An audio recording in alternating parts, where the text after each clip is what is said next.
بسم اللہ الرحمن الرحیم، صرف ایک رات یہ وظیفہ کر کے سوئے، صبح رزق کا ایسا دروازہ کھلے گا کہ آپ کی آنکھیں کھلی رہ جائیں گی۔ میرے پیارے مسلمان بھائیوں، میری پردہ دار بہنوں، آج میں آپ کے سامنے زندگی کا وہ راج کھولنے جا رہا ہوں جس کی تلاش میں انسان صدیوں سے بھٹک رہا ہے۔ کیا آپ کے گھر میں سکون کا نام نشان نہیں؟ کیا آپ کی کمائی آپ کی ضروریات پوری کرنے سے قاصر ہے؟ کیا آپ قرضوں کے بوجھ تلے دبے ہوئے ہیں؟ کیا آپ نے کبھی تنہائی میں بیٹھ کر اپنے رب سے شکوہ کیا ہے کہ اے اللہ، میں اتنی محنت کرتا ہوں، دن رات ایک کر دیتا ہوں، مگر رزق میں برکت کیوں نہیں؟ میری جیب خالی کیوں رہتی ہے؟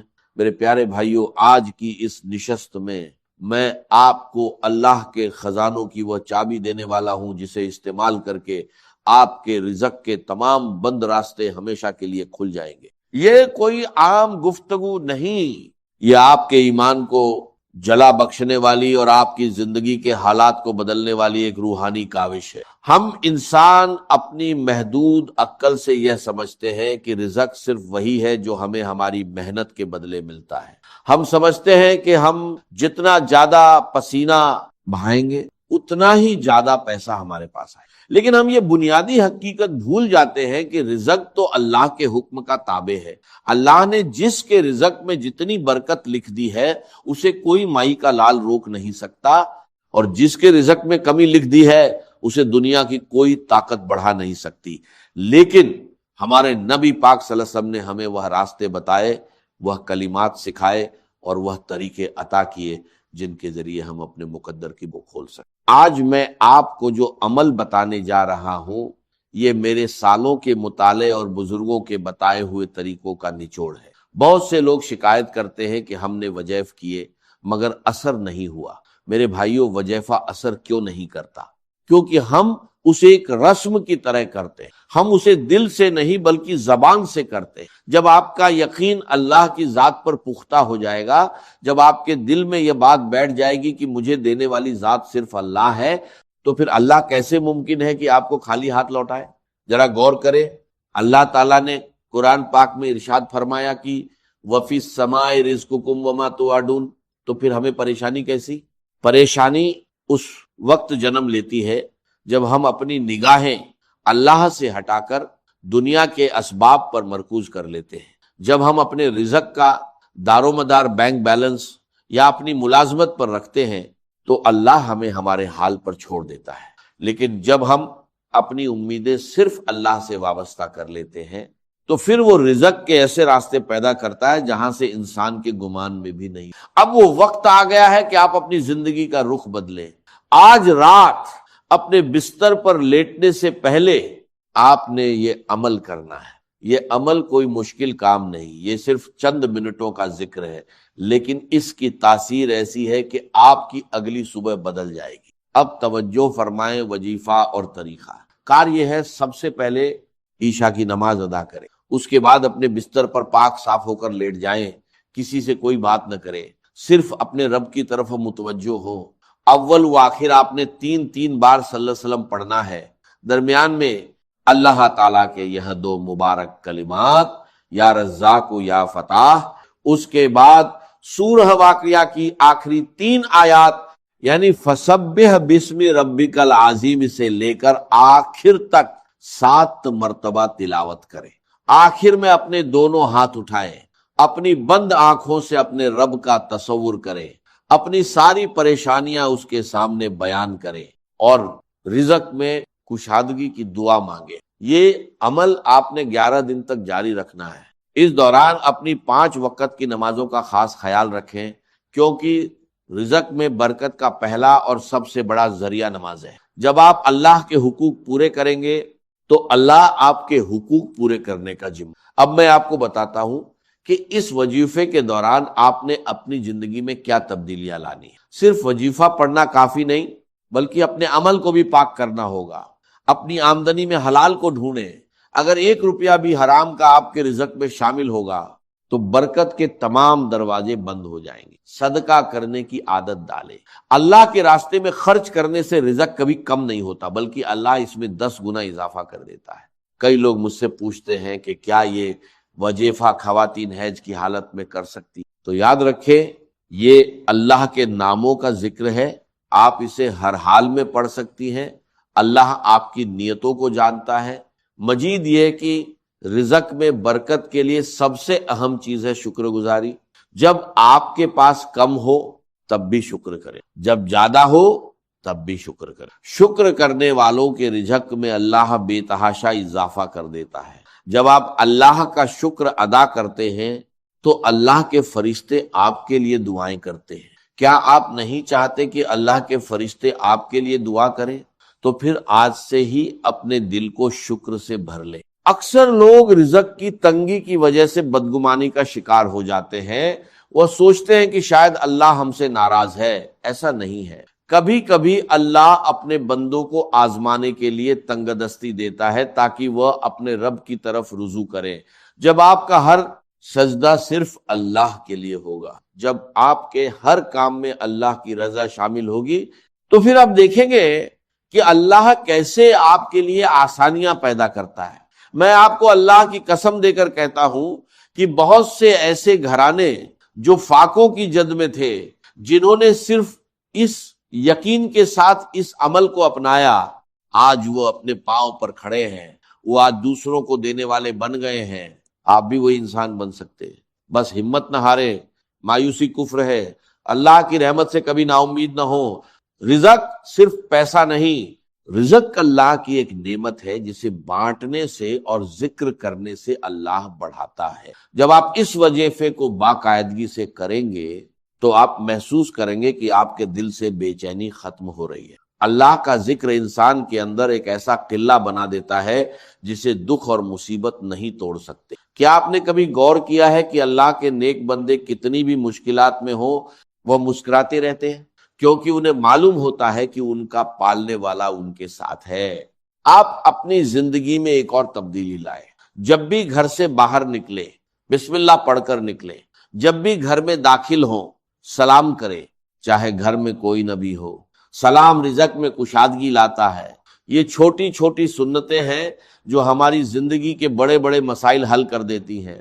ہم بڑی بڑی کتابیں پڑھتے ہیں، بڑے بڑے وظائف تلاش کرتے ہیں، مگر چھوٹی چھوٹی سنتوں کو بھول جاتے. ایک بات ہمیشہ یاد رکھیں، آپ کا رزق آپ کے پاس چل کر آئے گا، بشرطے کہ آپ اس راستے پر چلیں جس پر آپ کے نبی صلی اللہ علیہ وسلم چلے تھے.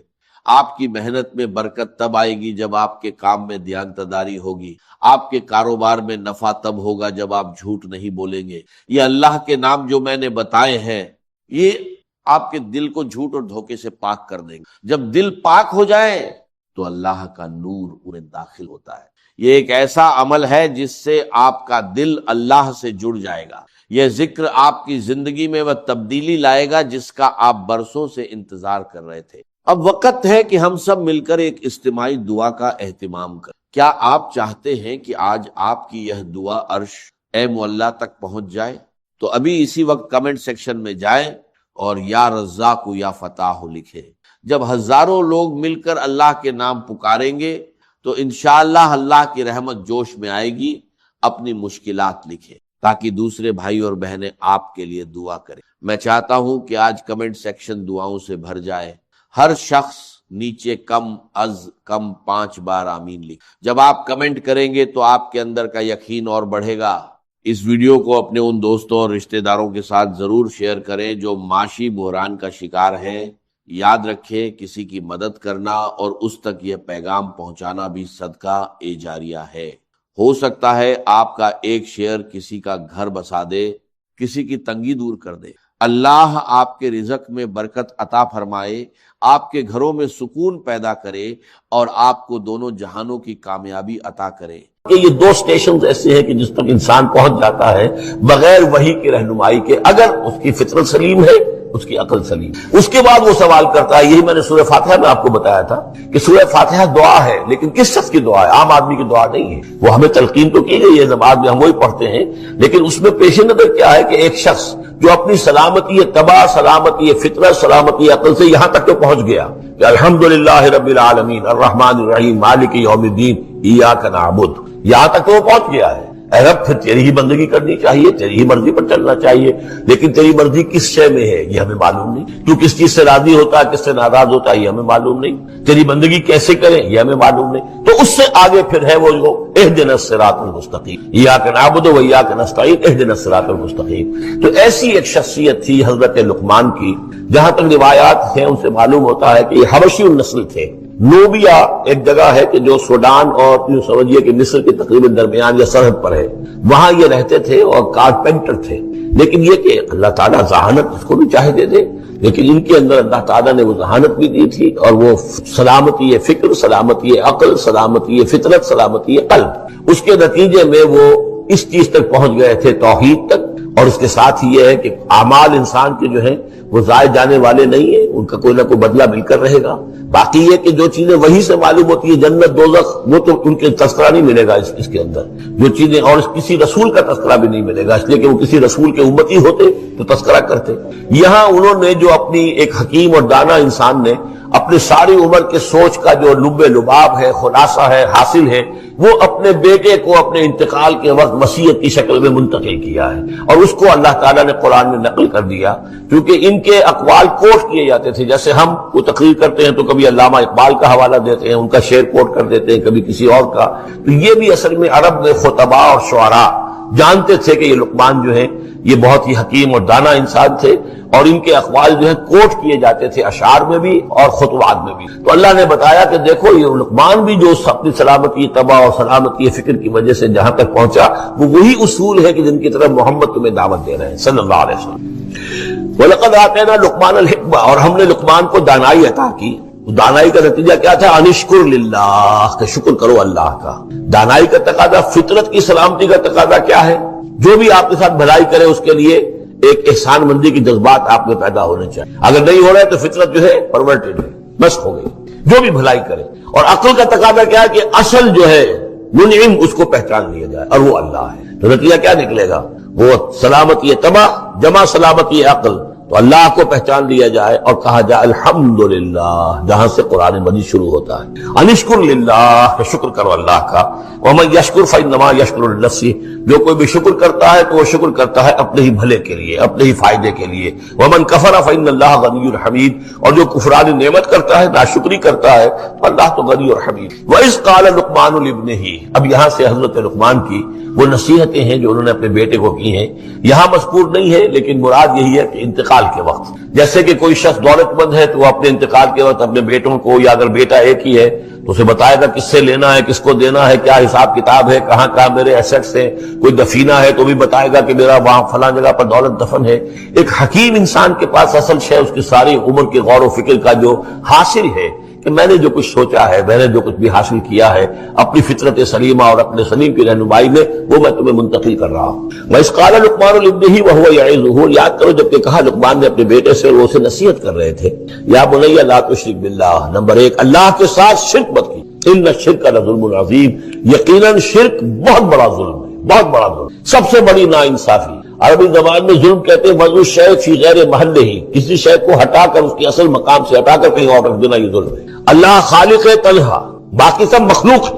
اب آپ نے مخلوق میں سے کسی کو اللہ کے برابر کر دیا، یا اللہ کو کسی اعتبار سے گرا کر مخلوق کے سب میں لا کے کھڑا کر دیا، تو اس سے بڑا شرک، اس سے بڑی ظلم، اس سے بڑی ناانصافی، اس سے بڑا ظلم کوئی نہیں۔ وَإِذْ قَالَ لُقْمَانُ لِابْنِهِ وَهُوَ يَعِظُهُ يَا بُنَيَّ لَا تُشْرِكْ بِاللَّهِ إِنَّ الشِّرْكَ لَظُلْمٌ عَظِيمٌ۔ اور اس کے بعد فوراً ہی اللہ تعالیٰ نے اپنی طرف سے ایک بات ایڈ کی ہے۔ یہ چوتھا مقام آ گیا ہے کہ جہاں اللہ کے حق کے فوراً بعد والدین کا حق۔ ظاہر بات ہے کہ حضرت لقمان کو یہ بات کچھ یعنی مناسب نہیں معلوم ہوئی کہ وہ اپنا حق بھی بیان کرے، لہذا اس کی تکمیل کر دی اللہ تعالیٰ نے۔ وَوَصَّيْنَا الْإِنسَانَ بِوَالِدَيْهِ، اور ہم نے وصیت کی انسان کو اس کے والدین کے بارے میں، اور والدین میں سے بھی خاص طور پر والدہ، اس لیے کہ زیادہ مشقت نہیں جھیلتی، زیادہ تکلیفیں بچوں کی پرورش میں ماں کو برداشت کرنی پڑتی۔ وَوَصَّيْنَا الْإِنسَانَ بِوَالِدَيْهِ حَمَلَتْهُ أُمُّهُ وَهْنًا عَلَى وَهْنٍ، اسے اٹھائے رکھا، وہ جو حمل ہے اس کے اپنے جسم کے اندر اٹھائے رکھا اس نے اس کو، وَهْنًا عَلَى وَهْنٍ، کمزوری پر کمزوری جھیل کر، وَفِصَالُهُ فِي عَامَيْنِ،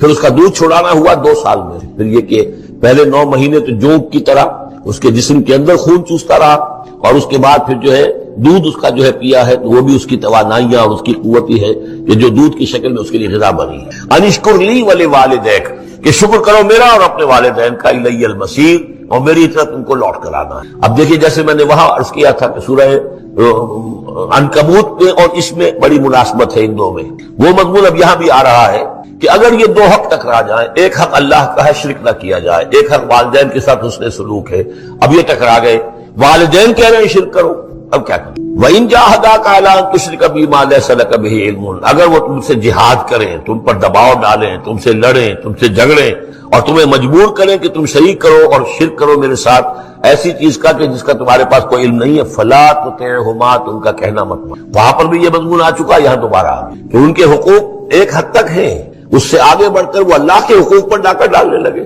بازی بازی بارش سے بابا ہم بازی، ان کے حقوق اللہ کے حقوق کے برابر نہیں ہو سکتے، ان کے حقوق اللہ کے حقوق سے فائق نہیں ہو سکتے، اس کے نیچے نیچے تو شرک نہیں۔